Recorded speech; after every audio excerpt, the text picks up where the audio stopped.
नमो अरहन्ताणं नमो सिद्धाणं नमो आयर्याणं नमो उवज्रायाणं नमो लोये सव्वसाहूणम्।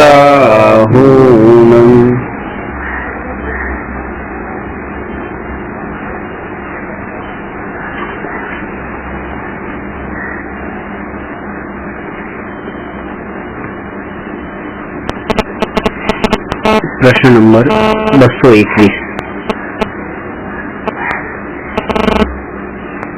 तत्व कोने कहे छे तेना प्रकार तथा सामान्य स्वरूप समजावो।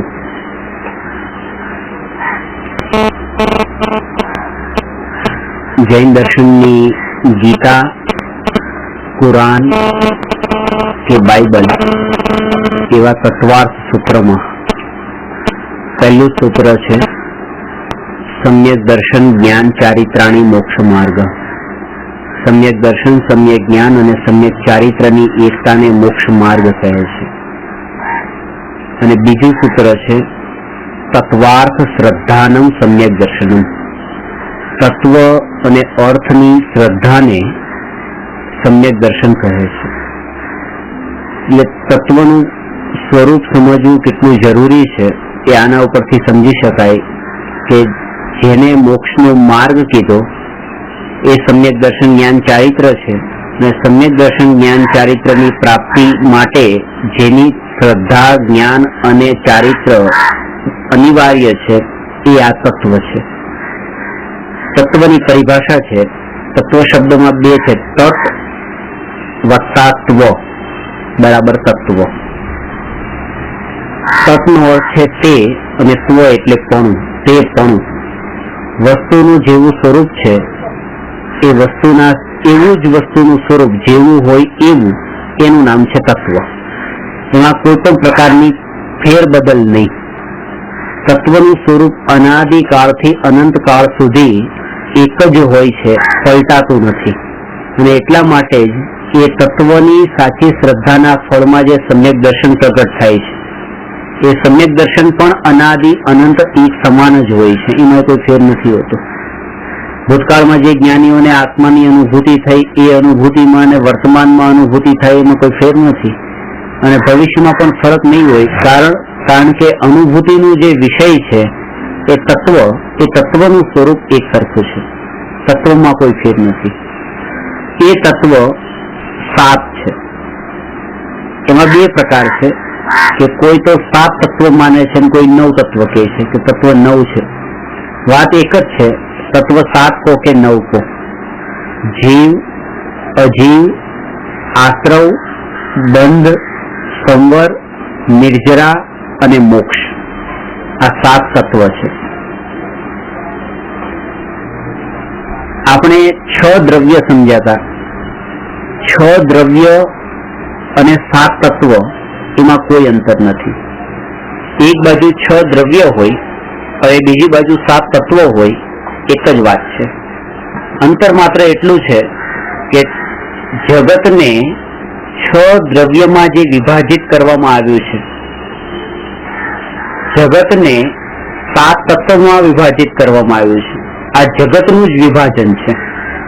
આ જગત વિશ્વ, એ વિશ્વને જે 6 દ્રવ્યમાં વિભાજિત કરવામાં આવ્યું છે એ આગમના દ્રષ્ટિકોણથી છે અને જગતને 7 તત્વમાં વિભાજિત કર્યું છે એ અધ્યાત્મના દ્રષ્ટિકોણથી છે।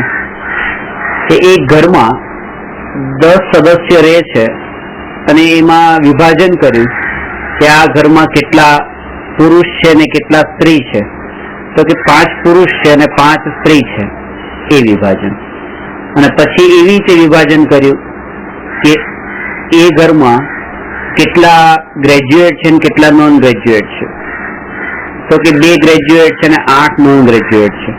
તો એ જે 2 અને 8 છે એ કોઈ નવા નથી। જે આ 5 અને 5 વાળા જે હતા એ જ અહીંયા 2 અને 8 માં છે, પણ અહીંયા એના દ્રષ્ટિકોણ આખો અલગ છે। એ જ વાત એ છે કે વિશ્વને 6 દ્રવ્યોમાં જે વિભાજિત કર્યું છે એ જ વિશ્વના સમસ્ત પદાર્થોને 7 તત્વોમાં વિભાજિત કર્યા છે. ખાલી ત્યાંનું પ્રયોજન અલગ છે અને દ્રવ્યમાં વિભાજન થયું છે એનું પ્રયોજન અલગ છે. જગતના સ્વરૂપને ઓળખવા માટે 6 દ્રવ્યોનું વિભાજન સમજવું જરૂરી છે અને આત્માની અનુભૂતિ કરવા માટે 7 તત્વોનું વિભાજન એ સમજવું જરૂરી છે. જેને દુનિયાને સમજવી છે એ તો 6 દ્રવ્યને સમજે અને જેને આત્માને સમજવો છે એ 7 તત્વને સમજે. તો કે તો 7 તત્વને સમજી લઈએ, 6 દ્રવ્યને સમજવાથી કઈ લાભ નથી, કારણ કે આપણે દુનિયાને ઓળખવી નથી. કે જે 6 દ્રવ્યને સમજ્યા હશે એ જ 7 તત્વને સમજી શકશે.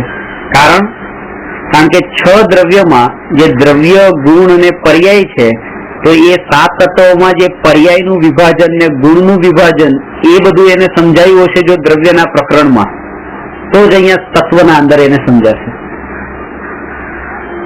બહુ મહત્વનું છે આ 7 તત્વોનું પ્રકરણ. તો સૌથી પહેલા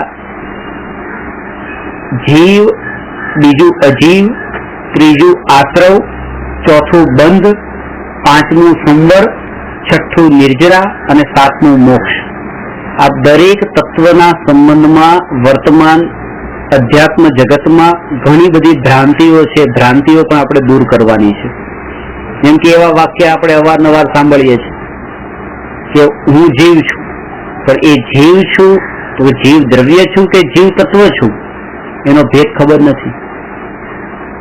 આ જગત આખું અજીવ છે, તો જગત અજીવ છે એમાં શું કે ટેબલ ખુરશી બધું અજીવ છે એટલી જ ખબર છે, પણ એ ખબર નથી કે મહાવીર ભગવાન ને આદિનાથ ભગવાન પણ મારા માટે તો અજીવ છે. આશ્રવ અને બંધ, તો આશ્રવમાં પુણ્ય આશ્રવ ને પાપાશ્રવ, પુણ્ય બંધ અને પાપ બંધ. કે પુણ્ય તો ભલું છે અને પાપ તો બુરું છે. એકને તો ભલું માન્યું ને એકને બુરું માન્યું, ખરેખર તો બંને જ બુરા છે, બંને જ છોડવા યોગ્ય છે, હેય છે. સંવર નિર્જરામાં પણ ભૂલ કરે છે કે તમે આટલા ઉપવાસ કરી લો તમને આટલા સંવર થઈ જશે, અને તમે આટલી તપસ્યા કરી લો તમને આટલી નિર્જરા થઈ જશે. અને મોક્ષ, કે મોક્ષના વિશે તો પોતાના મનમાં જે બધી ભ્રાંતિઓ પડેલી છે કે મોક્ષ તો એનું નામ છે કે બસ બધું છૂટી જવું, બધા પ્રકારના ભાવ જતા રહેવા. જ્યાં ભાવ જ ન હોય એનું નામ મોક્ષ. શાસ્ત્રમાં કીધું છે કે ભાવ ન હોય એનું નામ મોક્ષ છે જ નહીં. વિકારી ભાવ ન હોય એનું નામ મોક્ષ. ભાવ તો ત્યાં હોય જ છે, વિતરાગ ભાવ હોય છે અને વિતરાગતા પણ એક ભાવ છે. પણ મોક્ષ, સ્વર્ગ અને મોક્ષ બંનેને એક માની લે છે. સ્વર્ગવાસ થયો એટલે કે એની મુક્તિ થઈ ગઈ, અને એથી વધારે કે અહીંથી નીકળી જવું એનું નામ જ મુક્તિ માને છે. પછી અહીંથી ગયા પછી એને ક્યાં જન્મ થાય છે એનો કોઈ વિચાર નથી. 7 તત્વના સંબંધમાં જે ભ્રમણાઓ છે એ પણ આ 7 તત્વના સ્વરૂપને સમજવાથી દૂર થશે. આશ્રમ એટલે શું? કર્મનું આવવું. બંધ એટલે ચોંટી જવું. એક એકની ડેફિનેશન જયારે હું તમને સામાન્ય પરિભાષા બતાવું પછી એના ડિટેલમાં તો પછી જશું. એક એક પ્રશ્ન જ આવે છે કે જીવ તત્વ કોને કહે, અજીવ તત્વ કોને કહેવાય. દરેકના ઇન્ડિવિજ્યુઅલ પ્રશ્નો છે. આવવું, અટકી જવું. 7 તત્વોને હું સીધી ભાષામાં તમને બતાવું. પહેલા તો જીવ એટલે કે હું આત્મા, માય સેલ્ફ. જીવ એટલે એ જીવમાં બીજું કોઈ નહીં, બાકી બધા જ અજીવ.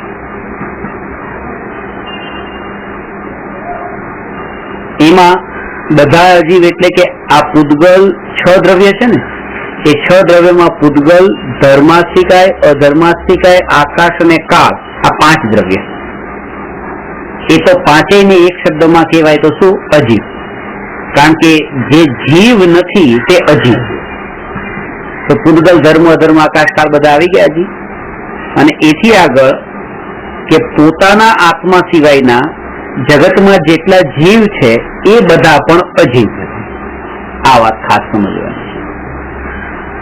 કારણ કે 7 તત્વોમાં જે જીવ તત્વ બતાવવામાં આવ્યું છે એ જીવ તત્વ દ્રષ્ટિનો વિષય છે.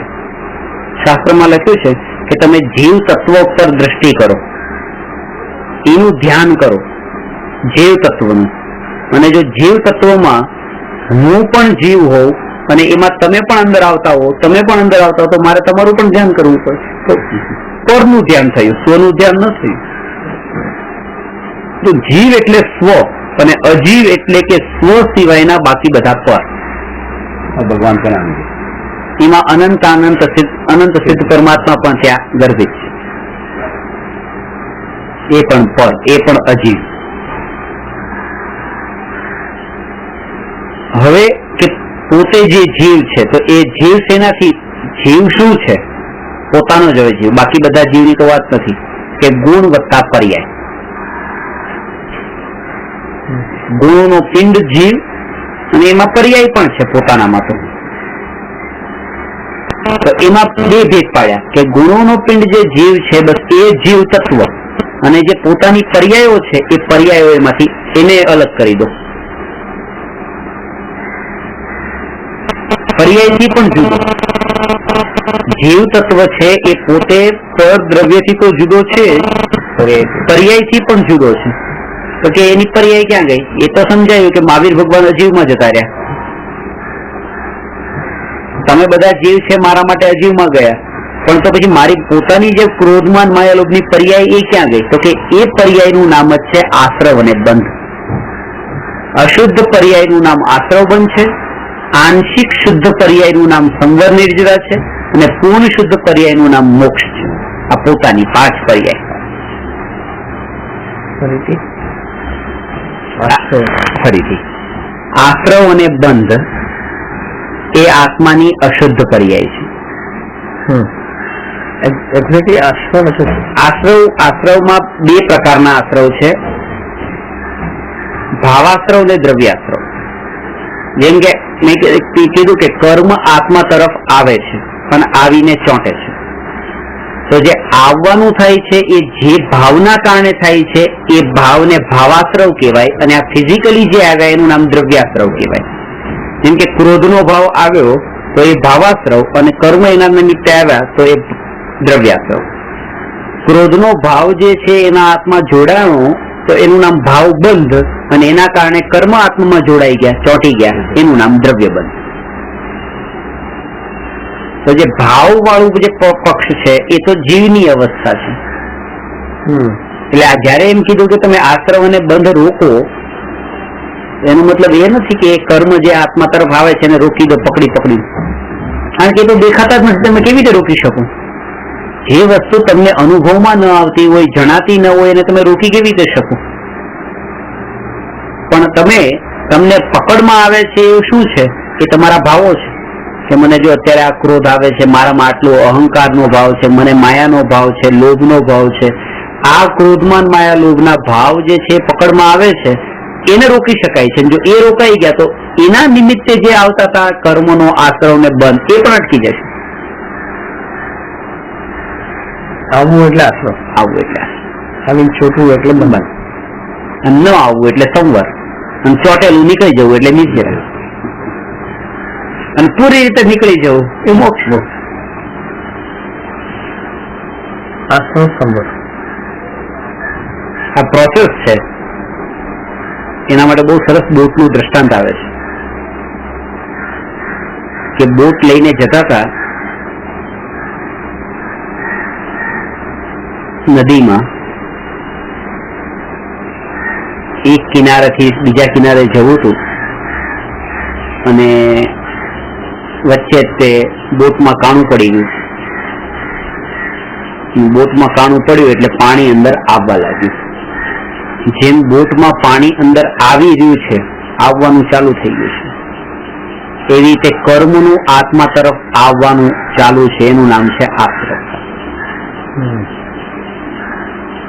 બોટ પાણીથી ભરાઈ ગઈ, એવી રીતે આત્મા સાથે કર્મ આવીને બંધાઈ ગયા, આત્મા કર્મથી બંધાઈ ગયો, એનું નામ છે બંધ. હવે આ બોટને બચાવવાનો ઉપાય શું? કે બોટમાંથી પાણી બહાર કાઢો. બોલે છે એ ઉપાય નથી. ઉપાય તો એ છે કે પેલા એને બૂચ મારીને એને બંધ કરો, એ કાણાને એ સ્ટોપ કરો, આવતું બંધ કરો. કારણ કે તમે ગમે એટલું બહાર કાઢશો પણ કાણામાંથી તો આવતું જ રહેવાનું છે. તો એને ત્યાં બૂચ મારીને એ પાણીને આવતું રોક્યું, એવી રીતે આત્મામાં આવતા કર્મને, નવા કર્મને આવતા રોકવા એનું નામ છે સંવર. અને ધીરે ધીરે પાણીને હવે ઉલેચવાનું કામ શરૂ કરી દીધું છે. એવી રીતે કર્મનું ધીરે ધીરે નીકળવાનું ચાલુ થયું, એનું નામ નિર્જરા. અને પૂરેપૂરું પાણીમાં, બોટમાંથી પાણી નીકળી જવું ને બોટ પેલા જેવી થઈ જવી પાણી વગરની, એવી રીતે આત્મા પૂરો કર્મ વિનાનો થઈ જવો, એનું નામ છે મોક્ષ. આના અંદર સમજવાનું એ છે કે નિર્જરા કરતા સંવરનું ઇમ્પોર્ટન્સ કેટલું વધારે છે. સમજાય?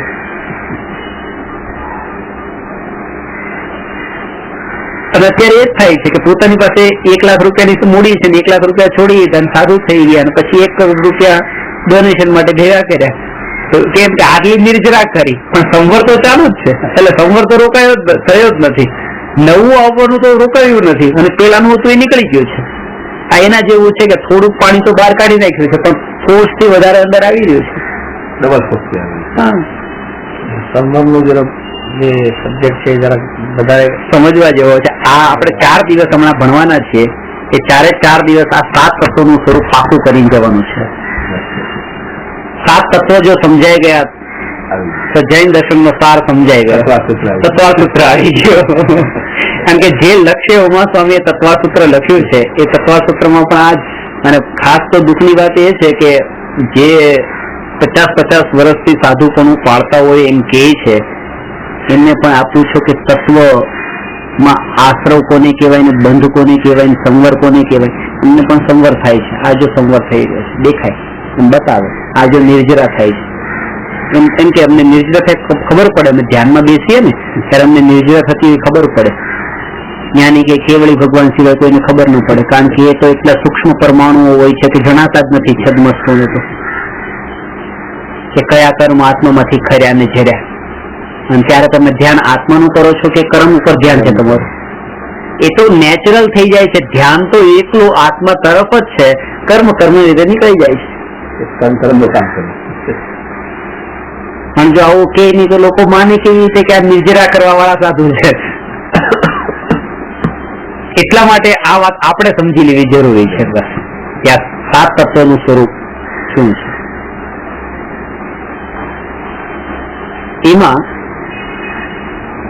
હું તમને થોડું ડ્રો કરીને સમજાવું છું.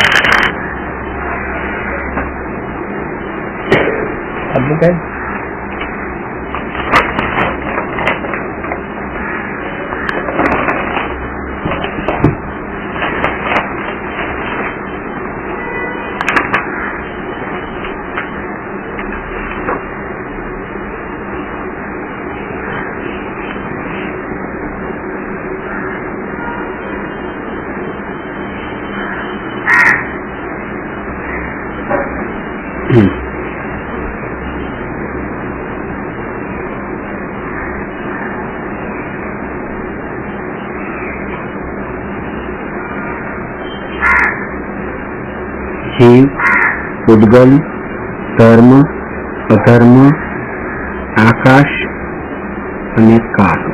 આ તો છે 6 દ્રવ્ય.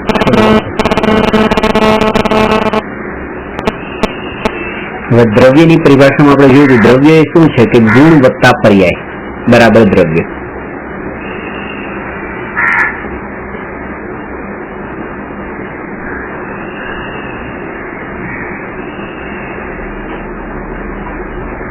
આ જીવમાં 2 છે, એક તો સ્વ પોતાનો જીવ અને બાકી બધા જીવ. તો જેમાં આ પૂદગલ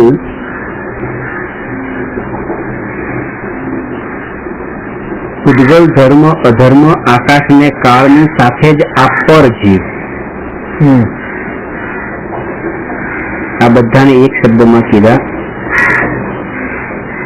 અજીવ તત્વ.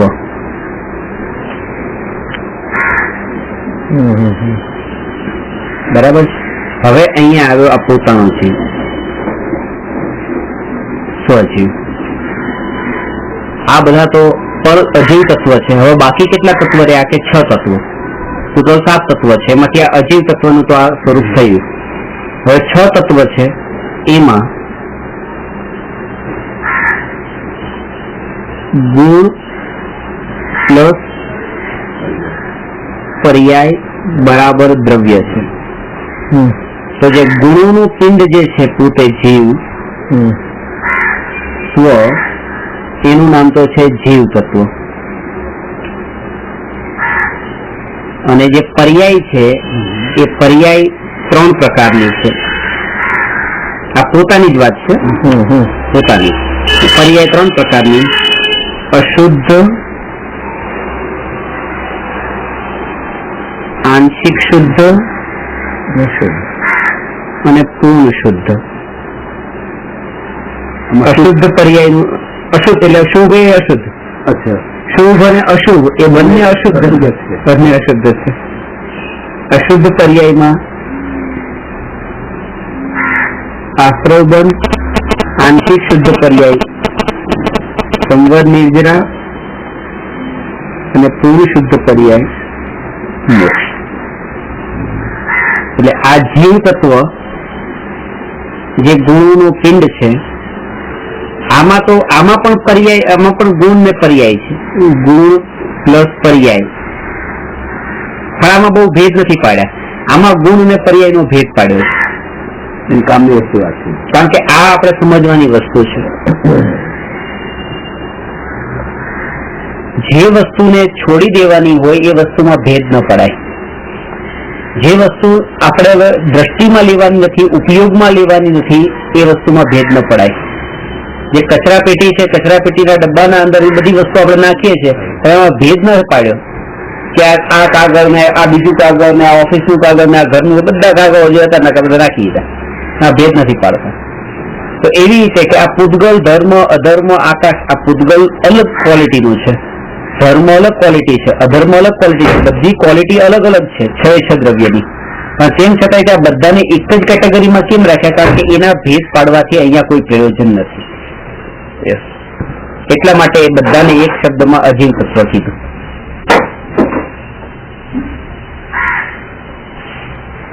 અને આ પહેલું તત્વ અજીવ તત્વ, આ અજીવ તત્વ, આ આશ્રવ, આ બંધ, સંવર, નિજરા અને આ નવ તત્વ એટલે શું? અને હવે એ આશ્રવ અને બંધ જે છે એ બે પ્રકારના છે.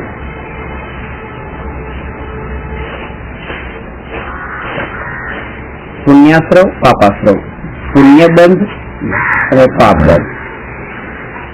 એટલે આ પુણ્ય અને પાપ જે છે આની અંદર ઇન્ક્લુડ છે. જયારે બંધ કહો ત્યારે પુણ્ય પાપ ઇન્ક્લુડ છે, જયારે આશ્રવ કહો તો એમાં પણ પુણ્ય પાપ ઇન્ક્લુડ છે. કારણ કે એ તો આશ્રવના 2 ટાઈપ છે અને બંધના 2 ટાઈપ છે. પણ તેમ છતાંય તે 7 તત્વોમાં 2 પુણ્ય અને પાપને એડ કરીને સમજાવવામાં આવે છે. એટલા માટે કારણ કે પુણ્ય અને પાપના સંબંધમાં એને સમજવાની પણ જરૂર છે. જો એને ન સમજે તો એના કારણે પણ જીવને નુકસાન થાય છે. કારણ કે બંનેને એક માની લે છે, બંનેને જુદા માને છે. પુણ્યને ભલું માને છે, પાપને બુરું માને છે. બંનેને એક નથી માનતો. એટલા માટે એને એક બતાવવા માટે અહીંયા પુણ્ય અને પાપને અલગ એક તત્વમાં અલગ નંબર આપ્યો અને એને ડિટેલમાં સમજાવી કે આનું સ્વરૂપ પણ તમે ડિટેલમાં સમજજો. એટલે 9 તત્વ. એટલે 9 તત્વ. આમ તત્વ 9 જ ગણાય ને? હા, તમે 9 તત્વ કહો કે 7 કહો, વસ્તુ એક જ છે. એ જે એના અંદર આવે છે, જેમ કે 10 રૂપિયાની 9 નોટ તો 90 રૂપિયા, 10 રૂપિયાની 5 નોટ અને 20 રૂપિયાની 2 નોટ તો 90 રૂપિયા. 10 ની 5 છે ને 20 ની 2 છે તો રૂપિયા તો 90 જ છે. પણ એમાં 7 નોટ છે અને પેલામાં 9 નોટ છે. 7 છે એટલે એની કિંમત ઓછી છે એમ નહીં, અને પેલામાં 9 છે એટલે એ જે 7 હતા એને છૂટા કર્યા એટલે વધારે વિસ્તારમાં 20 ના 10 કર્યા છે, 7 ના 9 કર્યા છે. પંચમ કાળમાં છૂટા નથી મળતા એટલા માટે છૂટા કર્યા. વધારે ઈઝી પડે સમજાવવાનું. અને આગળ જઈને તો હજી પણ ડિટેલમાં જેમ મેં તમને કેવા હજીમાં પણ છૂટા કરીને સમજાવ્યા તો પૂતગલ, ધર્મ, અધર્મ એનાથી વધારે છૂટા કરીને સમજાવી શકાય, સમજાવવા માટે. પણ મૂળ તત્વ 7 એનો આધાર આ તત્વાત સૂત્ર. કે જે જૈનોની ગીતા કહેવાય છે, તત્વસૂત્રનું સૂત્ર છે જીવા જીવાશ્રવ બંધ સંવર નિજરા મોક્ષા સત્વ. એમાં 7 તત્વો જ બતાવ્યા છે, 9 નથી બતાવ્યા. અને 9 ની ના પણ નથી પાડી, એમ તો કીધું છે કે અંદર ગર્ભિત છે.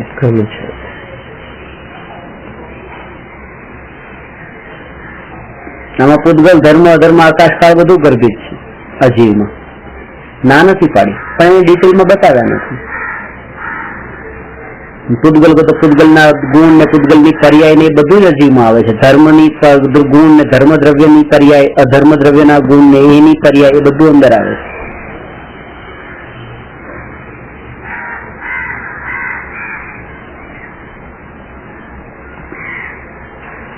એટલે આ જે જીવ તત્વ છે એ જીવ તત્વ એ દ્રષ્ટિનો વિષય છે. આ અશુદ્ધ પર્યાય, આંશિક શુદ્ધ પર્યાય કે પૂર્ણ શુદ્ધ પર્યાય એ પર્યાય જ છે, અને પર્યાય પરિવર્તનશીલ છે, એટલા માટે દ્રષ્ટિનો વિષય નથી. એ ધ્યાનનું ધ્યેય નથી.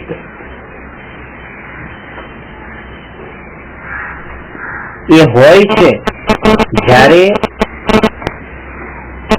જીવ તત્વ પર દ્રષ્ટિ કરવામાં આવે છે, અજીવ તત્વ પરથી દ્રષ્ટિ છોડવામાં આવે છે, ત્યારે આશ્રવ અને બંધ ટળી જાય છે, સંવર નિજરા પ્રગટ થાય છે અને કાળાંતરે મોક્ષ થાય છે.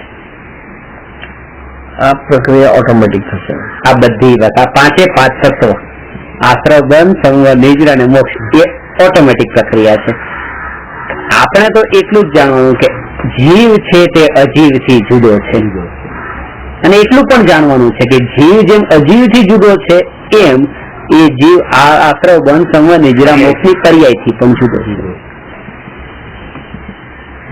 એમાં હજી ડિટેલમાં કહું તો એટલું જાણવાનું છે કે અજીવથી તો જીવ સર્વથા જુદો છે, અને આશ્રવ બંધ સંવર નિજરા મોક્ષથી કથનચિત જુદો, કારણ કે પોતાની પર્યાય છે.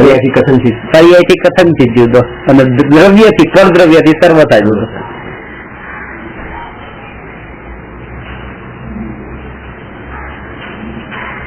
હવે અહીંયા પર જીવ જે કીધા, તો પર જીવ, એના ગુણ અને એની પર્યાય, આ બધું જ, એ બધું જ આવી જશે. શું એટલે કયું તત્વ આવશે? અજીવ. પછી હવે પ્રશ્ન, એ ક્રોધ તમને થયો, તમને ક્રોધનો ભાવ થયો અને મને પણ ક્રોધનો ભાવ થયો. હવે મારા માટે તમને થયેલો ક્રોધ અને મને થયેલો ક્રોધ, એ બંને ક્રોધમાં અંતર છે કે નહીં? શું અંતર છે?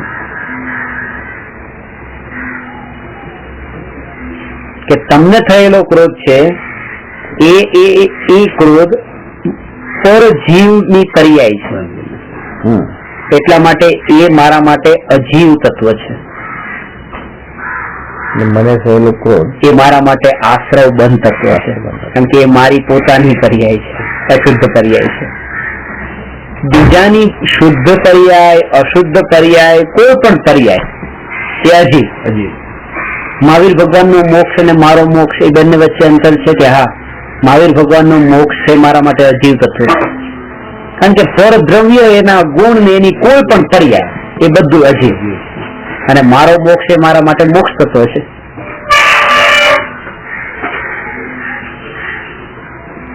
જ્ઞાન માર્ગમાં ઈચ્છે તત્વ એટલે એની આ જ્ઞાન માર્ગ જ ચાલે છે. નહીં, સોરી, ભક્તિ માર્ગમાં. ભક્તિ માર્ગમાં ત્યાં તત્વ શબ્દનો પ્રયોગ બધી જગ્યાએ અલગ અલગ રૂપમાં થઈ રહ્યો છે. કે ત્યાં એ જે સગુણ ભક્તિ ને નિર્ગુણ ભક્તિ ને એ રીતે, હવે ત્યાં પણ સગુણ ને નિર્ગુણ ને ગુણ શબ્દ તો છે, પણ ગુણ નો અર્થ ત્યાં એ નથી. એટલે બધી જગ્યાએ અલગ અલગ અર્થ છે, પણ ત્યાં તત્વ તો બદલાય નહીં. તત્વ ના બદલાય, વસ્તુ સ્વરૂપ ન બદલાય. ત્યાં ભક્તિ કરવાનો જે ભાવ આવ્યો છે, એ ભક્તિ કરવાનો ભાવ એ આશ્રવ બંધ તત્વ છે. આશ્રવ બંધ તત્વ છે, એનાથી કર્મ બંધાય જ છે. જ્ઞાન લેવાનો ભાવ આવ્યો છે, આ ભાવ એ રાગનો ભાવ છે, એ આશ્રવ બંધ તત્વ છે. આટલી જાગૃતિ અને હું એનાથી જુદો જીવ છું, આ ભાવ રહેવાનો નથી. આપણે શું કરીએ કે કોઈ જીવને અત્યારે પૂજા કરવાનો ભાવ એટલો બધો આવી ગયો, અને પછી આવતીકાલ ન આવે, એટલે આપણે એમ કીધું કે આજે બનાવટી ઢોંગી છે, ખોટા કાંઈ ભાવ આવતા નથી, કેમ કે ગઈકાલે હતો આજે ન રહ્યો ને, એટલે એ ભાવ ખોટો ભાવ હતો, એમ કે ભાવ સાચો નતો. એ ભાવ એ પળ માટે તો સાચો જ હતો, એ તો તમે વર્તમાન પર્યાયમાં લીધો છે એટલા માટે તમને એને જોડ્યો છે એટલે તમને એમ લાગે છે ખોટો હતો, અને એ રીતે તમે જોશો તો ભૂતકાળના બધા જ ભાવ ખોટા લાગશે, કારણ કે વર્તમાનમાં નથી. અને જો એ પર્યાયને એના એ કાળે જ જોશો તો બધા ભાવ સાચા જ લાગશે, કોઈ ભાવ ખોટો નહીં લાગે. એ કાળ તો સાચો હતો એટલે તો કર્મનો બંધ થયો છે.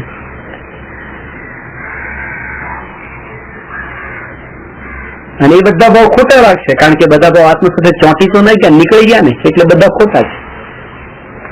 કોઈ ભાવ થયા નથી મને, કે ચોંટ્યા એકેય નથી ભાવ. અત્યારે આત્મ મારો એ ભાવ વગરનો જ છે, ભલે ભાવ થયા હતા. બંને દ્રષ્ટિકોણ સમજવાના છે. એટલે હું શુદ્ધ છું, દ્રવ્ય સ્વભાવથી શુદ્ધ છું.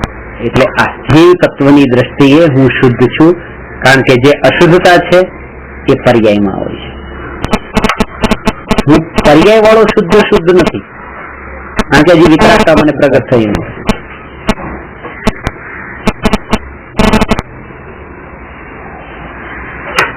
આશ્રવ અને બંધમાં રાગ આવે છે.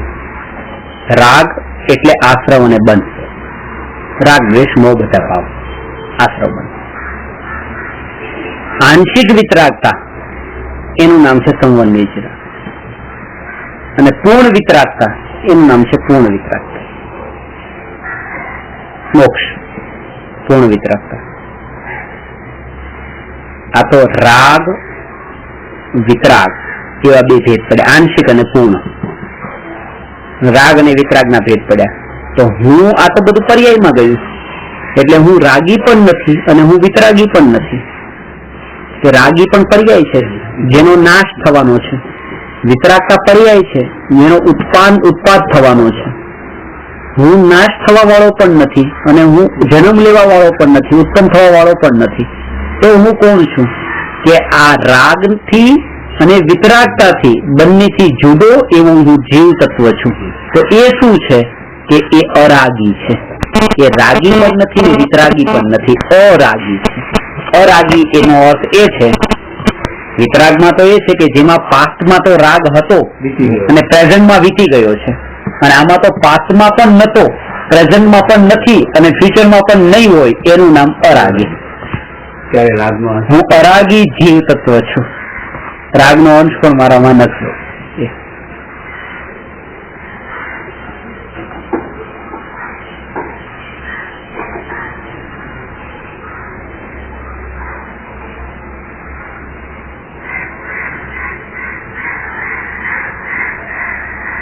સત્વાર સૂત્રમાં પણ આ 7 તત્વોનું સ્વરૂપ બતાવીને દરેક તત્વો ઉપરના અધિકાર છે, જે 10 અધિકાર છે તત્વાર સૂત્રમાં, એ 10 ચેપ્ટર આ 7 તત્વના ઉપરના જ છે. આશ્રવ અધિકાર, બંધ અધિકાર, સંવર અધિકાર, એ રીતે 10 અધિકાર છે. 10 ચેપ્ટર છે, એમાં બીજા વચ્ચે એક ચેપ્ટર ઉપર ડિટેલમાં વિશેષ વર્ણન કર્યું છે. કોઈમાં 2 ચેપ્ટર આવ્યા છે, એમાં જનરલ વર્ણન કર્યું છે તત્વ સિવાયનું પણ. પણ 7 તત્વોનું નિરૂપણ તત્વાર સૂત્રમાં કર્યું. એ રીતે સમયસારમાં પણ એ રીતે અધિકારો પણ આ રીતે છે. જીવ અધિકાર, આશ્રવ અધિકાર, સંવર અધિકાર, નિર્જરા અધિકાર, બંધ અધિકાર, મોક્ષ અધિકાર. સમયસારમાં 9 તત્વની રીતે પછી પુણ્ય પાપ અધિકાર પણ બતાવ્યો છે. અને ત્યાં ડિટેલમાં સમજાવવું હતું પૂરું, કે આ પુણ્ય અને પાપના સંબંધમાં પણ ભૂલ ન કરવી.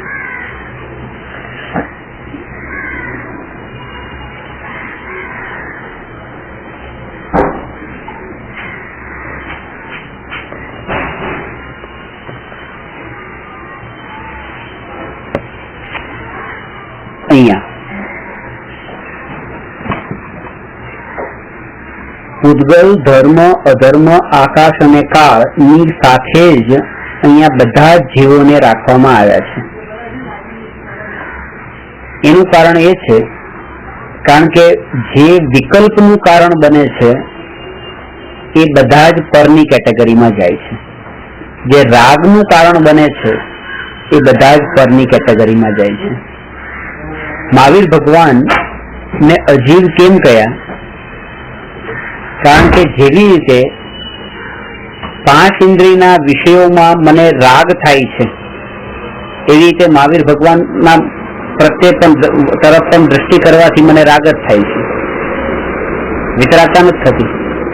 રાગીના તરફ દ્રષ્ટિ કરવાથી પણ રાગ જ થાય અને વિતરાગી તરફ દ્રષ્ટિ કરવાથી પણ રાગ જ થાય. અરાગી પર દ્રષ્ટિ કરવાથી વિતરાગતા થાય. એટલે આ જીવ તત્વ.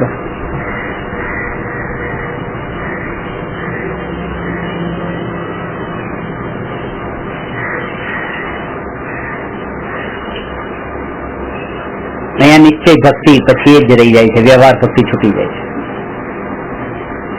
7 તત્વોનું સ્વરૂપ જે લઈએ એના અંદર પછી મહાવીર ભગવાન પર અજીવમાં ગયા એટલે ત્યાં એમના પર પણ દ્રષ્ટિ કરવા યોગ્ય નથી.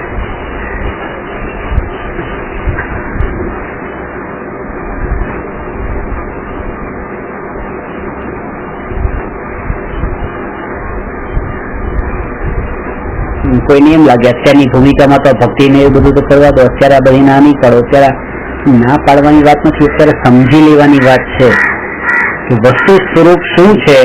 વસ્તુ સ્વરૂપ તો પેલા સમજો, વસ્તુ સ્વરૂપ ને સમજવાથી પણ એ દૂર ભાગે. આ સાંભળતા એમ લાગે જો અમારી ભક્તિ છોડાવવાની વાતો કરે છે, આ નિશ્ચયની જ વાતો કરે છે, એવું જ લાગે કે આ નિશ્ચયની વાતો કરે છે. આ વસ્તુ સ્વરૂપ સમજવા જયારે બેઠા હોય ત્યારે તો એ રીતે જ સમજવાનું છે કે ભાઈ તીર્થંકર પદ પણ છોડવા યોગ્ય છે. હવે જયારે એ સમજવા કીધું ત્યારે ભણવા બેઠા ત્યારે તો બધું જ એક સાથે ભણવાનું છે.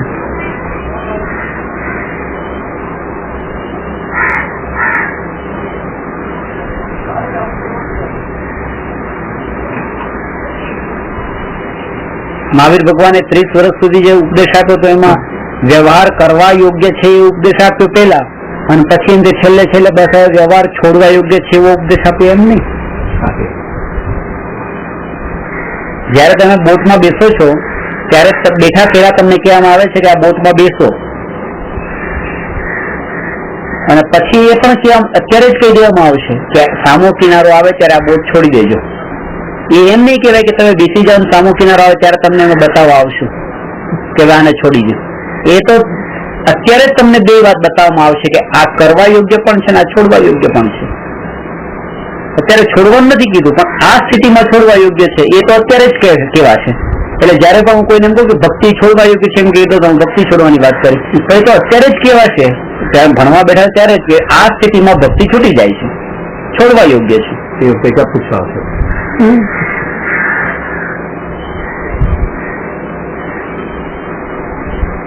જે છોડશે એ આગળ જશે અત્યારે જશે.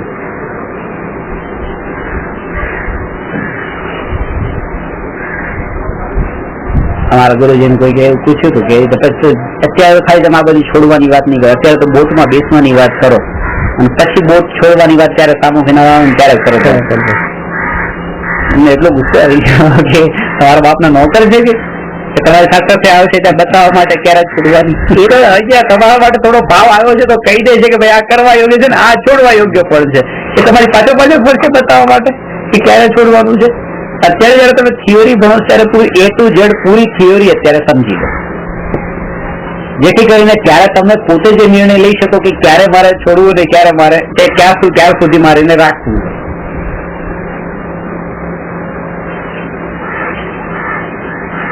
આજે મહાવીર ભગવાન ને પર જીવમાં કહીને અજીવ તત્વો બતાવ્યા તો ત્યાં એમ નથી કે અત્યારની ભૂમિકામાં ભક્તિ છોડાવવાની વાત છે. એ વાત છે કે સમ્યક દર્શનની પ્રાપ્તિ, કારણ કે આપણે સમ્યક દર્શનનું સ્વરૂપ સમજવાનું છે. સમ્યક દર્શનની પ્રાપ્તિ માટે આ પર જીવ આ મહાવીર ભગવાન તરફથી પણ દ્રષ્ટિ છૂટી જાય છે. કારણ કે મહાવીર ભગવાનને પણ જયારે કેવલ જ્ઞાનની પ્રાપ્તિ થઈ ત્યારે આદિનાથ ભગવાનનું ધ્યાન નતા કરતા, ત્યારે પોતાનું જ ધ્યાન કરતા. 12.5 વર્ષ જે ધ્યાન કર્યું પોતાનું જ સાધનામાં પોતાનું ધ્યાન કર્યું. તમે પણ જે ભગવાનનું ધ્યાન કરો છો કે મહાવીર ભગવાનનું ધ્યાન કરીએ, મહાવીર ભગવાનનું ધ્યાન કરીએ, શાસ્ત્રોમાં તો અહીંયા સુધી આવે છે કે તમે મહાવીર ભગવાનનું ધ્યાન કરવાનું કહો છો, પણ તમે એ વિચાર કર્યો કે મહાવીર ભગવાન કોનું ધ્યાન કરે છે? એ તો પોતાના આત્માનું ધ્યાન કરે છે. તો જેનું ધ્યાન હું કરું છું એ પોતાના આત્માનું ધ્યાન કરે છે, તો પછી એના કરતા હું ત્યાં પોતાના આત્માનું ધ્યાન કરી લઉં ડાયરેક્ટ. કારણ કે હું જેનું ધ્યાન કરું છું એ જેનું ધ્યાન કરતા હોય તો એનાથી પણ ઉત્કૃષ્ટ વસ્તુ થઈ કહેવાય. હું જે પર્યાયનું ધ્યાન કરું છું એ આત્માની દ્રષ્ટિ તો એ પર્યાય ઉપર છે જ નહીં. એનો મતલબ કે પર્યાયથી પણ ઊંચી વસ્તુ ન્યાય ત્રિકાળી આત્મા છે, તો હું એને દ્રષ્ટિમાં લઉં.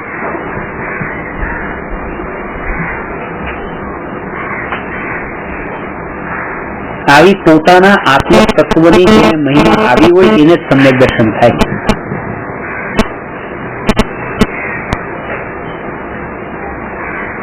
જે એક મહાવીર ભગવાનને ન છોડી શકે, અનંત સિદ્ધ પરમાત્માને શું છોડી શકે, અને અનંતને નહીં છોડી શકે ત્યાં સુધી સમ્યક દર્શન નહીં થાય. એ કે છે હજી એકને છોડી નથી શકતા. મહાવીર ભગવાનનું તમારે નહીં કેવું, બીજા બધાનું કહો તો ભલે છે, કારણ કે એમનું તો અત્યારે શાસન ચાલે છે.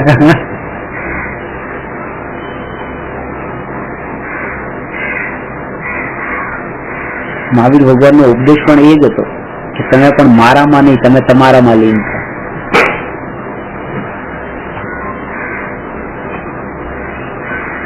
મારી ભક્તિ કરશો તો તમે મારી પાસે નહીં પહોંચો, તમે સ્વર્ગમાં પહોંચશો. મારી પાસે મોક્ષમાં આવવા માટે તમે તમારું ધ્યાન કરો, તમારી ભક્તિ કરો. કેવું વસ્તુ સ્વરૂપ છે. જેમની પાસે જવાનું છે એમને પણ ભૂલી જાઓ તો તમે એમની પાસે જઈ શકો. અત્યારે ભક્તિ માર્ગ ભક્તિ માર્ગ ત્યાંની સ્વરૂપ એવું ભક્તિની પરિભાષા જે બતાવી છે કે આ જે વસ્તુ સ્વરૂપ બતાવ્યું ભગવાનની વાણીમાં એ વાત આવી તમે મારી ભક્તિ કરો છો, તમે મારું સન્માન કરો છો, એ ક્યારે કહેવાય? મેં તમને એમ કીધું પાણીનો ગ્લાસ આપો અને તમે મને પાણીનો ગ્લાસ આપ્યો, તો જેવા મારા શબ્દ નીકળ્યા તમે એવું આચરણ કર્યું, બસ આ તમે મારી ભક્તિ કરી. ભક્તિમાં હાથ જોડ, તમે આમાં હાથ જોડે ઉભા રહ્યો અને તમે એમ કહો કે હું તમારી ભક્તિ કરું છું, પણ હું પાણીનો ગ્લાસ માંગુ, તમે પાણીનો ગ્લાસ ન આપો તો એ ભક્તિ થોડી છે. તો ભગવાને કીધું કે તમારા આત્માના ધ્યાનમાં લીન થાવ, અને આપણે હાથ જોડીને ઉભા રહે, ભગવાન હું તમારી ભક્તિ કરું છું, કે આ ભક્તિ થોડી છે. એ તો જેવું તમને કહે છે એવું તમે કરો એ ભક્તિ થઈ ગઈ. જેવું કીધું કરવાનું એવું આપણે કરીએ એ ભગવાનની ભક્તિ નેચરલ થઈ ગઈ.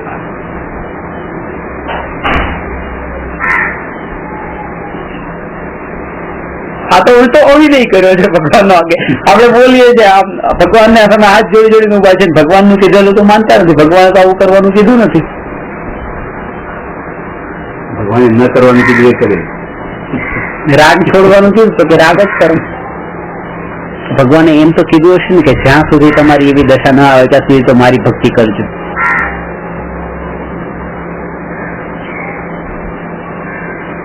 તો પછી તમે પોતે જ વિચાર કરો કે તમારી દશા હવે ક્યારે આવવાની છે. જો તમે એમ કહો કે 20 વર્ષ પછી આવવાની છે, 20 વર્ષ સુધી તમે ભક્તિની છૂટ આપી દઈએ, તો એ દશા પાછી છે?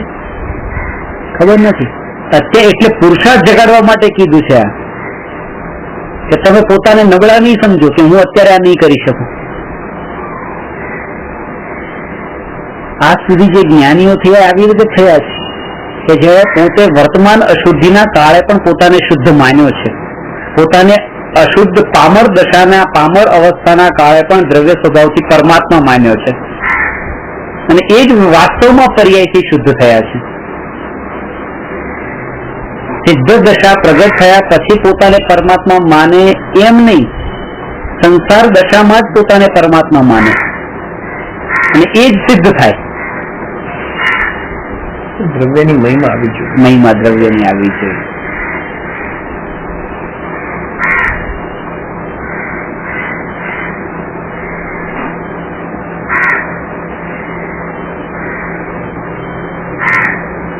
તમે વાત કરી તો એક ભાઈ છે ભગવાનની ભક્તિ કરવા માટે બેઠા છે ને એની વાઈફ ને કીધું કે બહુ મોટા માણસ નો ફોન આવવાનો છે, કે ફોન આવે તો કેજે એમ કે મને બોલાવજો.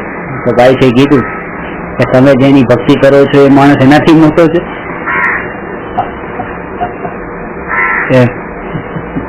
તમે કહો છો કે ભક્તિ કરવા બેસો છો બહુ મોટા માણસ નો ફોન આવવાનો છે, ફોન આવે તો કે છે મહિમા જો તમને ખરેખર આ મોટા છે એવી હોત તો તમે આમ કેતો જ નહીં કે આ મોટા માણસનો ફોન આવવાનો છે, મને કહેજે એનાથી તો મોટા નથી.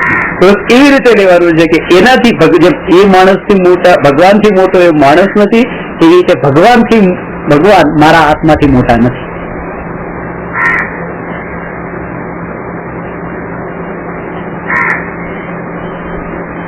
આ તો સમજવું પડશે. અને એ ખરી ભક્તિને ખરો વિનય કર્યો કહેવાય, ખરો વિનય કર્યો કહેવાય. એટલે હું ઘણી વખત કહું છું, તમે માનો તમારા પોતાના આત્માનું ધ્યાન કરતા હોય, તમે હાથ જોડીને વિનય પણ ન કરો તો એમ નહીં કે તમે મારો વિનય નહીં કર્યો, ખરો વિનય કર્યો. કારણ કે જે વસ્તુ મેં તમને શીખવાડી કીધી એ તમે એને જીવનમાં અપનાવી લીધી, બસ આજ વિનય. હવે કોઈ શિષ્ય ગુરુની પાસે જ્ઞાન લઈને પોતે મુનિ દીક્ષા અંગીકાર કરે અને ગુરુ ત્યાં રહી જાય અને ગુરુની પાસે જાય જ નહીં, તો એને શિષ્ય ગુરુનો અવિનય કર્યો એમ ન કહેવાય. ગુરુએ જે વસ્તુ શીખવાડી એ વસ્તુને જીવનમાં અપનાવી લીધી, ખરો વિનય કર્યો.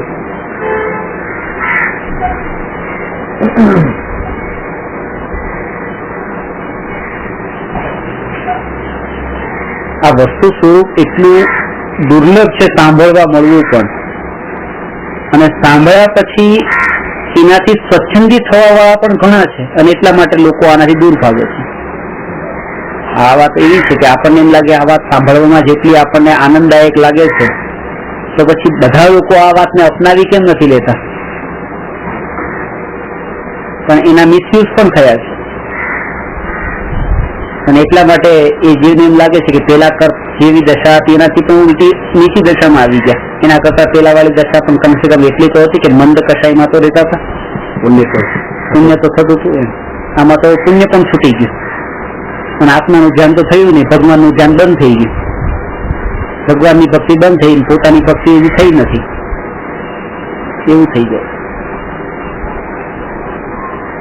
તો એવા જીવો એની નબળાઈ સમજી લેવી, એમ નહીં સમજવું કે એમને એ નબળાઈના કારણે આપણે પણ આવું થાય. વ્યવહારના માર્ગને જાણવો અને એમ પણ જાણવો કે છોડવા યોગ્ય છે.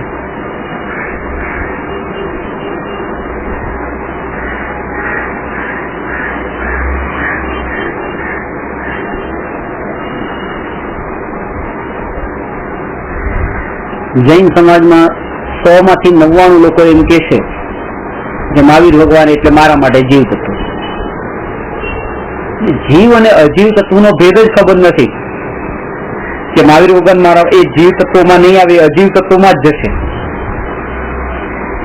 મહાવીર ભગવાનનો મોક્ષ પણ અજીવ તત્વ. તમારા આત્મામાં ઉત્પન્ન થતો ક્રોધ પણ મારા માટે અજીવ તત્વ. કારણ કે એક ક્રોધથી મને કર્મ બંધન નહીં થાય, એક ક્રોધથી મને દુઃખ નહીં થાય. મને તો મારા ક્રોધથી દુઃખ થાય છે, કર્મ બંધન થશે. એ રીતે મહાવીર ભગવાનના મોક્ષથી મને આનંદ નહીં મળે, મારા મોક્ષથી મને આનંદ પ્રગટ થશે. એટલા માટે એ મોક્ષ પણ કે એ ક્રોધના ભાવ એ બધા જ અજીવ. કે જે ક્રોધના ભાવ મારા માટે દુઃખનું, કે જે ક્ષમાના ભાવ મારા માટે સુખનું કારણ થતા નથી, એ બધા જ અજીવ તત્વ છે.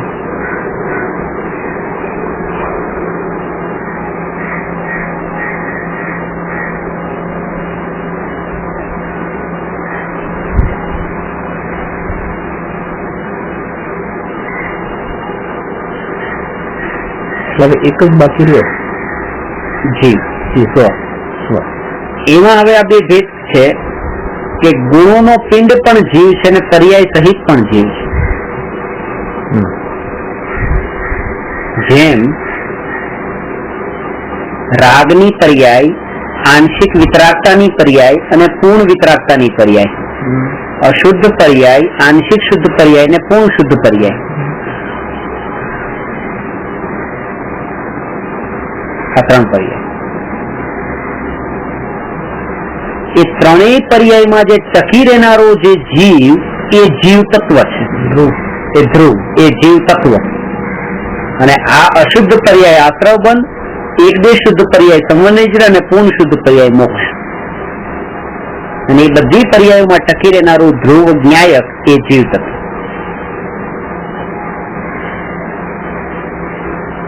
એમાં પર્યાય નથી. ગુણોનો પિંડ છે, ગુણોનો અભેદ એક એવો પિંડ. આ પિંડ શબ્દ એટલા માટે વાપરું છું કારણ કે ગુણભેદ પણ એમાં નથી. ઘનપિંડ એમાં ગુણભેદ પણ નથી.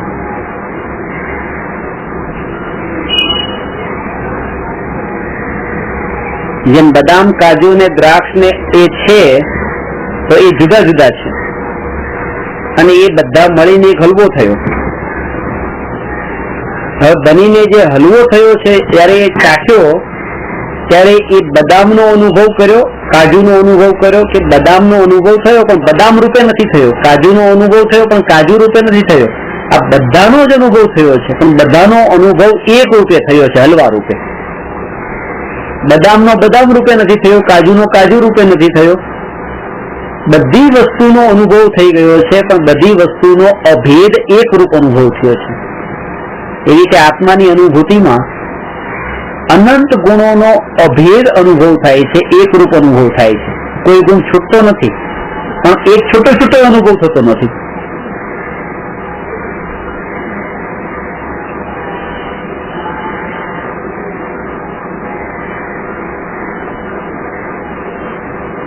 એ વાત અહીંયા પહેલા તત્વના સંબંધમાં બતાવે છે.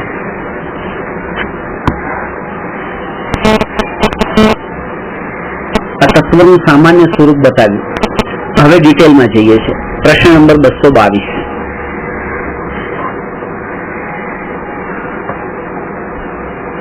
જીવ તત્વ એટલે શું?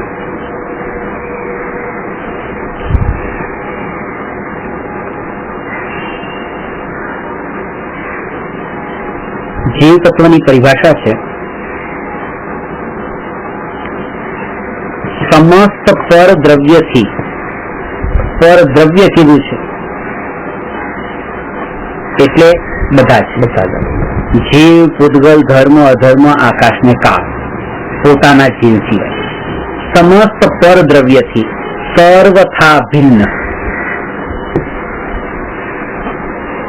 તથા પોતાની અશુદ્ધ તથા શુદ્ધ પર્યાયથી કથંચિત ભિન્ન એવા એકાકાર અખંડ અભેદ આત્મા ને જીવ તત્વ કહે છે. એકાકાર, અનેકાકાર નહીં. એકાકાર એટલે આ આત્મા શું છે કે નિરંતર અલગ અલગ જ્ઞેયોને જાણીને જ્ઞેયાકાર રૂપે ન થઈને જ્ઞાનાકાર રૂપે જ રહે છે. જ્ઞેય અલગ છે. આ સમયે મેં પેનને જાણી તો એ પેનનું પ્રતિબિંબ મારા જ્ઞાન દર્પણમાં પડ્યું. બીજા સમયે મેં પુસ્તકને જાણી તો પુસ્તકનું પ્રતિબિંબ મારા જ્ઞાનમાં પડ્યું. તો દરેક સમયે જ્ઞાનમાં નવા નવા પ્રતિબિંબ પડે છે. તો જ્ઞાનનો આકાર કોના જેવો થાય છે? જ્ઞેયની જેવો. પણ એ આકાર કોનો છે કે જ્ઞાનનો. આ વાત સમજાણી?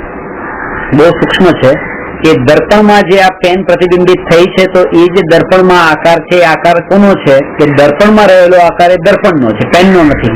પેન જેવો છે પણ પેનનો નથી, એ દર્પણનો છે. કારણ કે પેનનો આકાર પેનમાં છે, દર્પણમાં કેવી રીતે હોય? પુસ્તકનો જે આકાર છે, પુસ્તકનો આકાર આ પુસ્તકમાં જ છે. આની બહાર અહીંયા પણ અહીંયા ક્યાંય નથી. અને ત્યાં જે આકાર છે એ દર્પણનો આકાર છે. પુસ્તક જેવો છે એટલા માટે આપણને એમ લાગે છે કે આ પુસ્તકનો આકાર છે, આ પુસ્તક અહીંયા છે. પુસ્તક અહીંયા જ છે, પુસ્તક ત્યાં નથી, ત્યાં તો દર્પણ જ છે. તો એવી રીતે આ જગતને હું જાણું છું, આને મેં જાણ્યું તો મેં ખરેખર કોને જાણ્યું? પુસ્તકને નથી જાણ્યું. આ પુસ્તકનું જે રિફ્લેક્શન થયું અહીંયા અને અહીંયા જે આકાર જ્ઞાને તૈયાર કર્યો પોતે, મેં એ જ્ઞાનના આકારને જાણ્યો. મેં પોતાને જાણ્યો છે. પોતાના જ્ઞાનની એ સમયની અવસ્થાને જાણ્યો છે. અને એ અવસ્થા અને આ પુસ્તક એક જ જેવા હતા એટલે મને એમ લાગી ગયું મેં પુસ્તકને જાણ્યું. અને એટલા માટે એમ લાગે છે કે હું આ જગતને જાણું છું. એટલા માટે જ્ઞાની કહે છે જાણનારો જણાય છે. આ જાણનારો છે એ જ જણાય છે, ખરેખર પર જણાતું નથી. આ ફર તો પરમાં જ છે. હું તો નિરંતર પોતાની દરેક સમયની નિર્મળ અવસ્થાને જાણું છું અને એ પોતાનો આકાર દરેક સમયે નવા રૂપે પલટાય છે. કારણ કે જેવું જ્ઞેય છે એવો આકાર છે એવું આપણને લાગે છે. એટલા માટે એમ લાગે છે હું આ બધા નવા જ્ઞેયોને જાણું છું. ખરેખર તો હું મારી દરેક સમયની જ્ઞાનની નવી અવસ્થાઓને જાણું છું. જ્ઞાન એટલે દર્પણ. જ્ઞાન દર્પણનું સ્વરૂપ થયું. હવે મેં પોતાને જ જાણ્યો છે.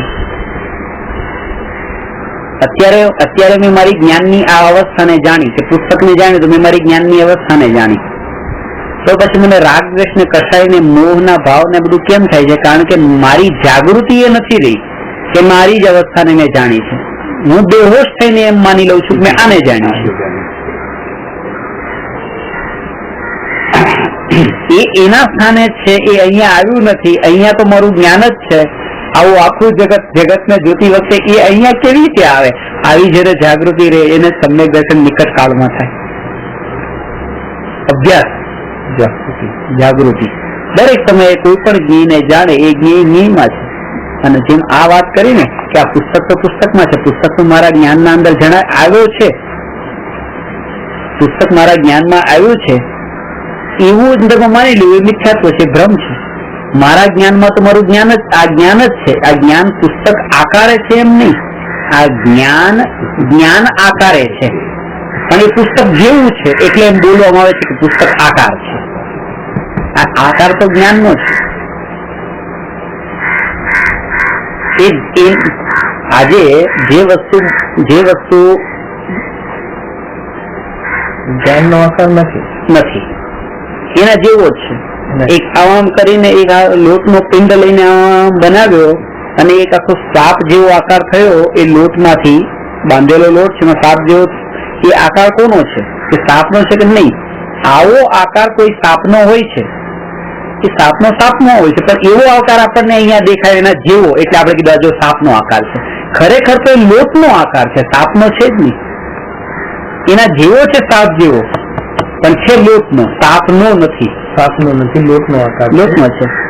તો એકાકાર કેવી રીતે? એકાકાર એટલે કે હવે એ સાપમાંથી પછી હું ચકલી બનાવી નાખું તો ચકલીનો આકાર થયો, ચકલીમાંથી ગાય બનાવી દો તો ગાયનો આકાર થયો, તો એ અનેક આકાર. પણ સાપના કાળે, ચકલીના આકારના કાળે અને ગાયના આકારના કાળે એ લોટનો જ આકાર છે. એટલે લોટનો, ગાયનો આકાર પણ લોટનો આકાર છે, ચકલીનો આકાર પણ લોટનો આકાર છે, સાપનો આકાર પણ લોટનો આકાર છે. એનું નામ છે કે એ આકાર બધે એકાકાર જ છે, અનેક આકાર નથી. દર્પણ તો એક જ છે ને, આકાર એક જ છે.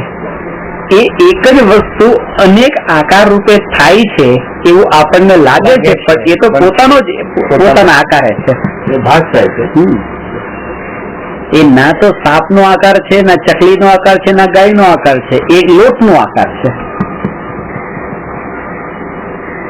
અને આવા આકાર વાળા બીજા પદાર્થો જગતમાં આપણને દેખાય છે, એટલા માટે આપણે એ આ લોટના આકારને જ એનો આકાર કહી દીધો છે. અને એ વ્યવહાર છે.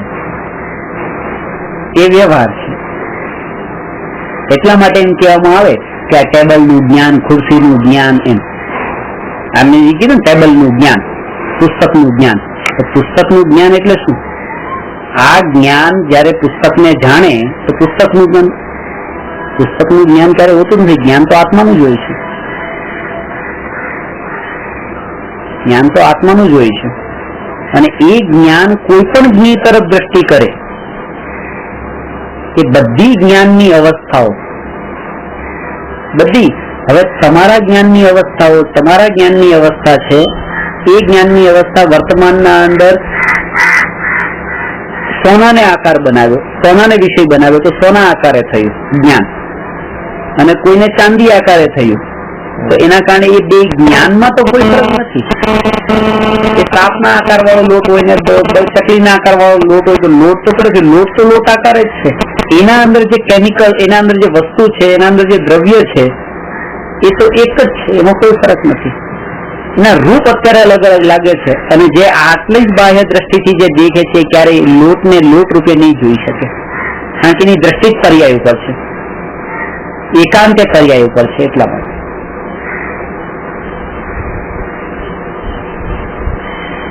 સોનાની બંગડી, સોનાની વીંટી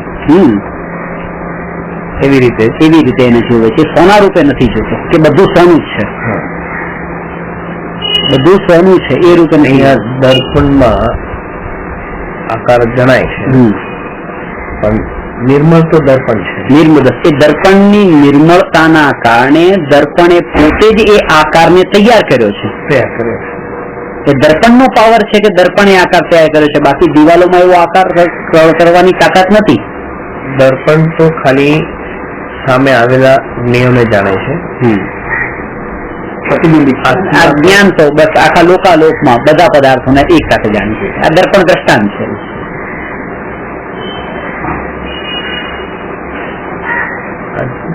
જ્ઞાન આખા લોકાલોકને અહીંથી આપણી આત્માને શું થાય છે? હવે આ અહીંયા સુધી આવ્યા, બસ સમજી ગયા. મહિમા નહીં, વસ્તુ સ્વરૂપ સમજવાથી એકત્વ બુદ્ધિ તૂટી ગઈ. આની સાથે પોતાની એકતા માની હતી પર પદાર્થો સાથે, એ બિલકુલ પર પદાર્થ પરમાં રહી ગયા, પોતે પોતાનું જ્ઞાનમાં રહી ગયું. એ ભય હતો કે આ નહીં હોય તો શું થશે, આ નહીં હોય તો શું થશે. અહીંયા માનો કે 1 કરોડ રૂપિયા પડ્યા છે, જતા રહેશે તો શું થશે? તો તરત જ જાણ્યું કે જેમ દર્પણની સામે કરોડ પડ્યા છે, 1 કરોડ રૂપિયા જતા રહે તો દર્પણને શું થવાનું છે? ફૂટવાનું છે, કઈ નથી થવાનું, એ તો એ જ રહેવાનું છે. બસ તો એવી રીતે આ જતા રહે તો હું તો એનો એ જ રહેવાનો છું. એમ તો પોતાની એ જાગૃતિ રહી છે પોતાના સ્વરૂપની.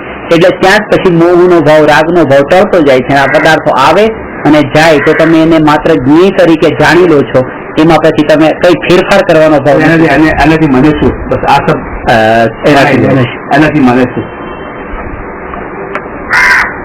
આગળ રાત કર્યો મને શું, દ્વેષ કર્યો મને શું, અને આમ તૂટી ગયું મને શું, આથી મને શું? મને એટલે કોને? મને ની ખબર પછી હોવી જોઈએ. મને એટલે પાછા એ પોતા જે નામ આ ભાઈ ને કે આ ભાઈ ને એમ ને મોહનલાલ ને નહીં, પછી મને એટલે આ જ્ઞાનાકાર સ્વરૂપ ભગવાન આત્મા. પ્રેક્ટિસ તો કરો, મને શું પછી આવશે આગળ. તો દિમાગમાં હોય એ વસ્તુ હોય તો જે શરૂઆત ત્યાંથી ના, એ તો ત્યાં થઈ ગઈ છે. મને શું? કોઈ માણસ માં રસ્તામાં કાંટો વાગે મને શું? હું તો આ છું. એ તો અત્યારે જ એવો ભાવ તો અત્યારે મને શું વાળો ચાલી રહ્યો છે કે કોઈ મરતો હોય તો મને શું, જાપાનમાં આટલા લોકો મરી ગયા મને શું, અત્યારે બોમ્બ વિસ્ફોટમાં આટલા મરી ગયા મને શું, એ તો ચાલી રહ્યું છે. પણ અહીંયા જયારે કાપો મુકાય છે ત્યારે મને શરીરમાં જાગૃતિ રહી છે. આ તો પહેલેથી અનાદિકાળથી આ જાગૃતિ છે કે બીજાને કઈ થાય તો મને શું. અહીંયા પોતાને જ એમાં એકત્વનો ભાવ છે, એમાં થવું જોઈએ. પ્રેક્ટિસ તો કરવાની, પણ પ્રેક્ટિસ સાચી કરવાની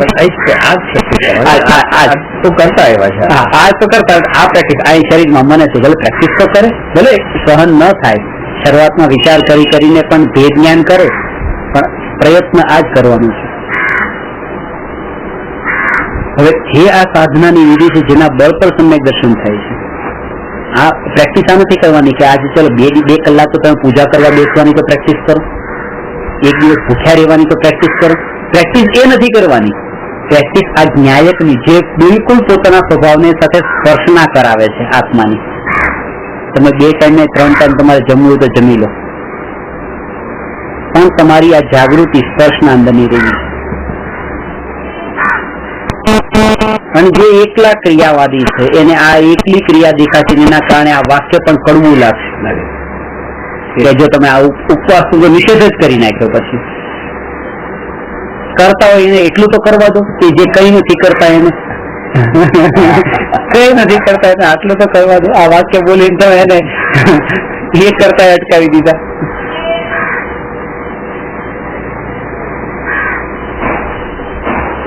દુઃખ આવે ક્યારેક આપણે એમ એક્સિડન્ટ થઈ ગયું કે કઈ પણ પ્રોબ્લેમ બધા વિશેષ આવી ગઈ સમજો, એ વખતે આપણી જાગૃતિ એટલે મને શું એ તો ખ્યાલ આવે, પછી એને દુઃખથી બહાર કેવી રીતે આવો, મનમાં શું વિચારવો એ વખતે ત્યારે તો કોઈ પણ પ્રકારનું દુઃખ આવે. એક સમય એક તાત્કાલિક તો એમાંથી બહાર નહીં આવે, પણ ક્રમે ક્રમે કરીને.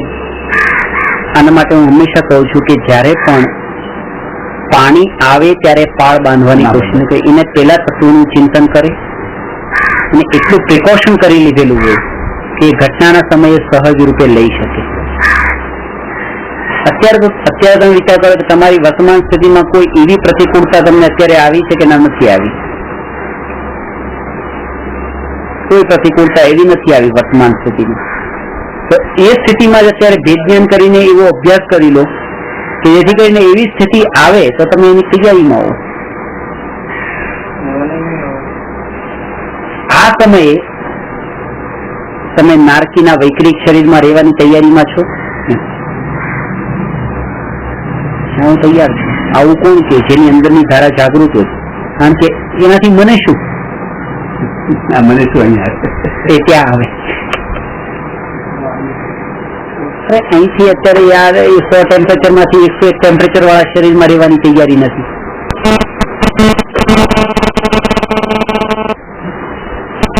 આ ટેમ્પરેચર થોડું તાવ આવે છે ને એ શરીરમાં રહેવાની તૈયારી નથી. એટલી તન્મયતા આ શરીર સાથે છે અને એ આખો દિવસ તત્વનું ચિંતન કરે. 3 જ કામ કરવાના છે. કાં તો ચિંતન કરે, ચિંતનમાં એનું મન નથી લાગતું તો પ્રવચન સાંભળે, પ્રવચન સાંભળવામાં મન નથી લાગતું તો શાસ્ત્ર વાંચન કરે, વાંચે અથવા સાંભળે અને એમાંથી પછી જે કઈ પણ વાંચ્યું સાંભળ્યું એનું પછી ચિંતન કરે, પાછું વાંચન સાંભળે.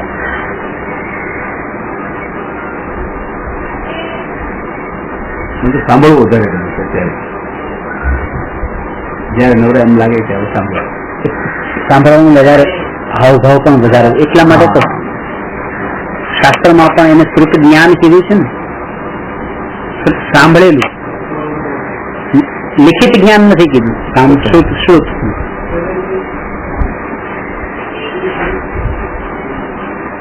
કારણ કે લખેલું છે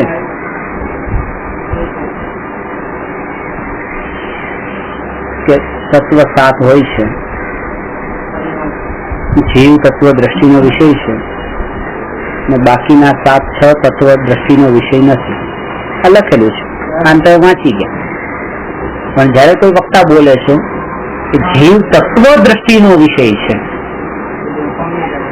બાકીના 6 તત્વ દ્રષ્ટિનો વિષય નથી, તો આ જ વાક્ય એ બોલ્યા છે. તો બોલીને જે તમને એ જોર મૂક્યું છે કે આ જીવ તત્વને જે ઊંચા અવાજે બોલ્યા છે એના ઉપર તમને ખબર પડે કે આનું ઇમ્પોર્ટન્સ વધારે. અને પેલું લખેલું છે એમાં ખબર નથી પડતી કે ક્યાં ભાર મૂકવાનો છે, ક્યાં ભાર હટાવવાનો છે, ખબર નથી. એટલે સાંભળવામાં વધારે મહત્વ. સાતવાર કે છે એ પછી દરેક સ્વરૂપે જુદી જુદી આવી રીતે આ સમજાવશે. 7 વર્ષ બધું વસ્તુ લખી નથી શકાતી. હા, લખવામાં એટલું ના થાય.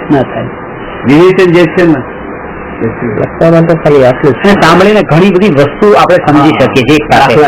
આ વાંચવામાં માનો કે તમે એક પેરેગ્રાફ માનો 5 મિનિટમાં વાંચો, પણ 5 મિનિટમાં તમે કેટલું સાંભળી લીધું હોય? 5 પેરેગ્રાફની વાત સાંભળી લીધી હોય. સમય અત્યારે એટલો ઓછો છે.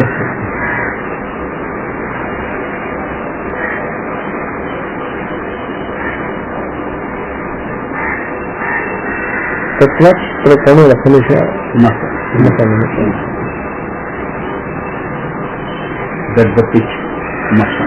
એટલા નાના સૂત્રમાં જીનાગમનો સાર ભરી દીધો છે. હવે આજો સમ્યક દર્શન જ્ઞાન ચારિત્રાણી મોક્ષ માર્ગ તત્વા શ્રદ્ધાનમ સમ્યક દર્શનમ જીવા જીવાશ્રવ બંધ સંગ નેજરા મોક્ષાસ્તત્વમ તન્ની સર્ગાદ અધિક માધવા. આ ત્રીજું સૂત્ર છે. પ્રમાણ નૈર અધિગમ, એટલે પ્રમાણ ને નહીં એ પદાર્થને જાણવાના ઉપાય છે. પ્રમાણ ને નય ને બધું અંદર ગર્ભિત કરી દીધું એક સાથે. એક સૂત્રના અંદર એ શું છે બધાની એ રીતે ડેફિનેશન. 357 સૂત્ર છે. 357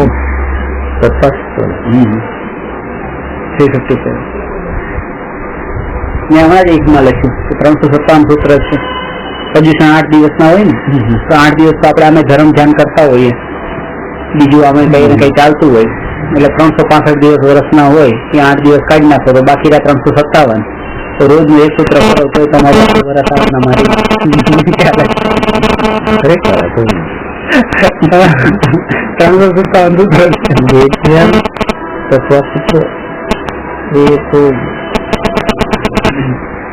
હા, હવે આ વાત મેં તમને જે બતાવી કે જીવ તત્વો કે આ જ્ઞાનાકાર જ્ઞાન, આ તો તત્વનું નામ આવ્યું એટલે, બાકી આ બધી વાત મેં તમને બતાવી પાછી મેં ભણી છે સમયસારમાં. આ તો એને અહીંયા ગોઠવી, તત્વસૂત્રમાં આ રીતે એક્સપ્લેનેશન નથી. આ તો મારે તમને એ બતાવવું છે કે ખાલી એક તત્વસૂત્ર ભણી લેવાથી તે કામ નથી થઈ જતું. નહીં, એવું નથી. આપણે જે વિષય છે કે અમુક વસ્તુ આપણે ક્લિયર કરવી બહુ જરૂરી. આમાં વધારે ડીપ જાઓ આનું પતી ગયું. એટલે કીધું કે જીવને તો જાણવાનો છે અને એને ઓળખવાનો પણ છે. जानना और पहचानना, और उसमें लीन भी होना, और उनको तो जानना, खाली जानना, जान के छोड़ देना, वो छोड़ देना. આનું મશું છે જે મેન છે હાર્દ જે કહેવાય ને, હાર્દ છે જીવ. જીવ પણ એ પણ પોતાનું જીવ, પોતાની આત્મા.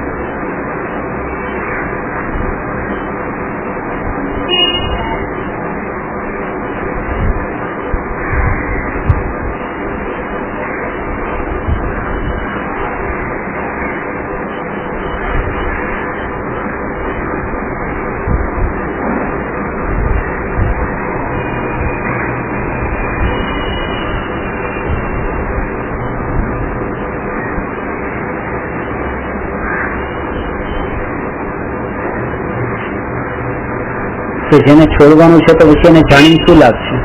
લીન તો એકમાં થવાનું છે, 6 તત્વોમાં તો લીન થવાનું જ નથી, પણ એને તો જાણવાનું તો કીધું છે. કારણ કે અનાદિકાલથી આપણે જાણ્યા વગર દ્રષ્ટિ હટે કેવી રીતે? નહીં હટે. અને પરિચય તો એનો જ છે પાછો અનાદિકાળનો. ક્રોધનો જ પરિચય છે, ક્ષમાનો તો પરિચય છે નહીં. એટલે એને ક્રોધને સમજવો જોઈએ. એ જ કારણ છે શાસ્ત્રમાં વિકારને સમજવાનું કીધું છે. બંને આટલા જ જરૂરી છે સમજવા માટે. એટલા અને અત્યારની ભૂમિકામાં તો આ સમજવું વધારે જરૂરી છે કે પર અજીવ. અત્યારે પેલા એ સમજે. આજે હું કોઈ જીવને એમ કહું કે ભાઈ તું આત્મામાં લીન થા, આત્માનું ધ્યાન કર, તો આ નથી કરવું. શું કામ કરું? કે સુખી થવા માટે. તો એને જયારે આપણે આત્માનું સ્વરૂપ બતાવીએ છીએ સાંભળવા પણ તૈયાર નથી, કારણ કે એને એનો જવાબ એ છે હું સુખી છું. તો એને પેલા એ અહેસાસ બતાવવાનો છે કે જો ભાઈ તું જેમાં સુખ માને છે એ સુખ ક્ષણિક છે, રહેવાનું નથી. આ એક પળમાં છે, બીજા પળે જતું રહે છે. આ જગતના અંદર પ્રત્યક્ષ એવા દ્રષ્ટાંતો જોવામાં આવે છે, વૈરાગ્યના પ્રેરક એવી ઘટનાઓ પણ દેખવામાં આવે. તો પણ કેમ વૈરાગ્ય આવતો? કેમ કઈ પૂતગલનું સ્વરૂપ એને ડિટેલમાં સમજાવ્યું. હવે એ જ સામેથી તમને પૂછશે તો પછી સાચું સુખ ક્યાં છે? હવે તમે મને આત્માનું સ્વરૂપ બતાવો. એ બોલવો જોઈએ કે આત્મા મારે સમજવો છે. તમારે એને આત્મા નથી બતાવવાનું, તમારે તેને પૂતગલનું સ્વરૂપ જ બતાવવાનું છે. પૂતગલનું સ્વરૂપ જયારે તમે બતાવશો ત્યારે પછી એ પોતે જાગશે કે હવે તો મારે એ આત્મા મારે જોઈએ છે, કારણ કે આમાં તો મને સુખ નથી મળતું. ખરેખર મને ખબર પડી.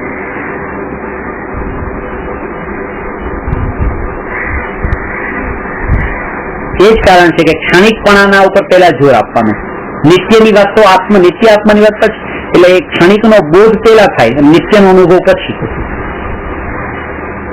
કારણ કે ત્યાંથી છૂટે તો જ એ નિત્ય તરફ જાય ને. પેલા એને અહેસાસ થવો જોઈએ કે આ બધું તો ક્ષણિક છે.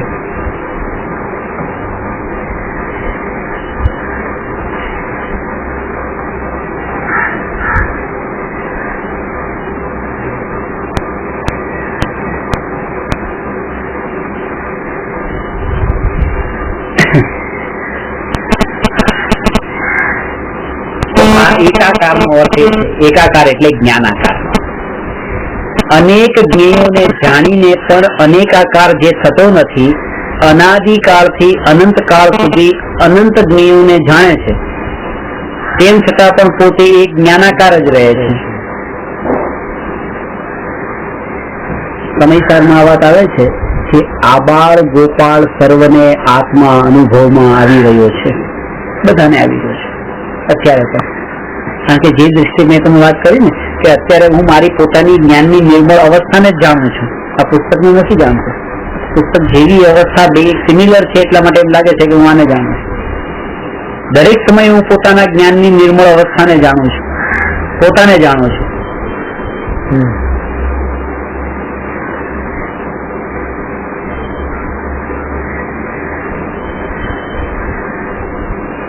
તો દરેક જીવ એ રીતે પોતે પોતાને જ જાણી રહ્યો છે. અને એ જે અત્યારે તમને આ અનુભવમાં આવ્યું, મને આ જેવો આકાર આ જે અનુભવમાં આવ્યો કે આ પુસ્તક, તો એ તો મને મારી પોતાની અવસ્થા ખબર પડી છે. તો મને તો મારું પોતે જ અનુભવમાં આવ્યો છે કે આત્માનો આકાર અત્યારે આવો થયો છે, આત્માના જ્ઞાનનો. તો મેં પોતે જ પોતાને અનુભવ્યું છે. પણ એવી તો પછી સમ્યક દર્શન કેમ ન થયું કે મને? એટલા માટે કારણ કે એમ માનતો નથી કે આ જ હું છું અને આની સિવાય જે કંઈ પણ છે આ બધું પર છે. જ્ઞેય જ્ઞેયમાં છે ને જ્ઞાન જ્ઞાનમાં છે એવું ભેદ જ્ઞાન નથી. એના કારણે કર્મની નિર્જરા નથી, એના કારણે સમ્યક દર્શન નથી.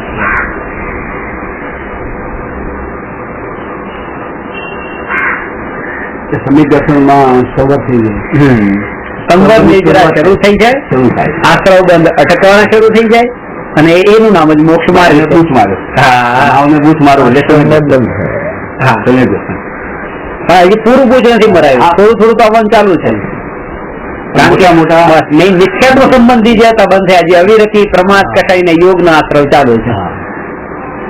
5 માંથી 99,999 માંથી 90,000 ગયા. હવે ખાલી આ 9,999 બાકી છે. ભગવાનને પણ કર્મ બંધન હોય, જ્યાં સુધી શરીર દશામાં હોય, શરીરી હોય ત્યાં સુધી એમને પણ સુરતા કેટલા રહેશે. એ તો છેલ્લે પ્રકૃતિઓ હોય છે, સત્તામાં હોય, બંધારણ સત્તામાં પડી હોય છે. 85 પ્રકૃતિઓ છેલ્લા સમય સુધી હોય છે. એટલે છેલ્લા સમયે 72 હોય છે, 14મા ગુણોત્તરમાં 85 પ્રકૃતિ હોય છે, ચાલુ હોય છે, સત્તામાં હોય છે. સ્વાધ્યાય તમે કરો છો, બરાબર છે, ખબર પડે છે, યાદ કરી કરીને બધું બતાવો છો. એટલે કર્મ ઉપર તો ધ્યાન આપવાનું, કર્મ ઉપર ધ્યાન આપવાનું. કર્મ તો હોય સત્તામાં, એ પકડમાં નથી આવતા આપણને. પહેલી વસ્તુ એને દૂર નથી કરવા, ખરેખર તો ભાવોને દૂર કરવાના છે જે પકડમાં આપણને આવે છે. આ જીવ તત્વનું સ્વરૂપ જે છે, આત્માનું સ્વરૂપ કેવું છે, એ વસ્તુને આપણે ડિટેલમાં આવતી વખતે સમજવાનું છે. પછી આ જીવ તત્વ પર જશે. નમો અરહંતાણમ નમો સિદ્ધાણમ નમો આયરિયાણમ નમો ઉવજ્જાયાણમ નમો લોએ સવસાહુ.